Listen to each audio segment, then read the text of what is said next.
Sébastien Roffa, bonjour. Bonjour. Vous avez publié aux éditions L'Harmattan votre ouvrage qui traite du dessin animé sous l'occupation. Pouvez-vous vous présenter et présenter votre ouvrage en quelques mots?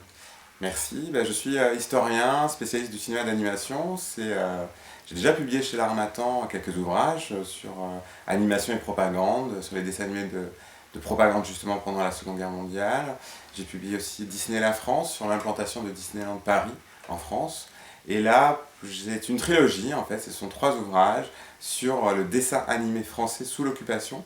C'est issu d'une thèse de doctorat qui a été soutenue en 2012 et qui a obtenu le prix de la chancellerie des universités de Paris l'année dernière.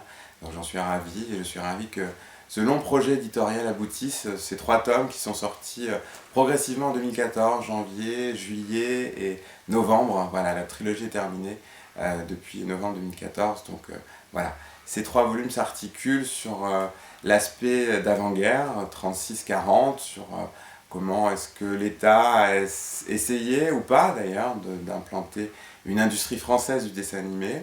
Et puis le tome 2 s'intéresse au financement du dessin animé et tout à la politique culturelle entre les tergiversations de l'État français, des Allemands sous l'occupation, profiter en fait qu'il n'y ait plus de dessin animé américain, plus de cartoons, pour faire de l'art français dans le dessin animé. Voilà, c'était un projet de vaste envergure. Il y a eu environ 60 dessins animés qui ont été financés en 4 ans.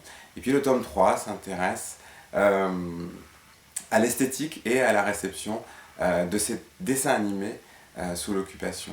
Voilà, donc l'idée c'était de montrer que pendant la guerre, en fait, a été créée cette industrie du dessin animé et qu'aujourd'hui, en 2014, la France est le troisième producteur mondial et qu'en fait, toutes les structures, tous les cadres de l'animation française ont été créés il y a de cela 70 ans, dans les années 1940.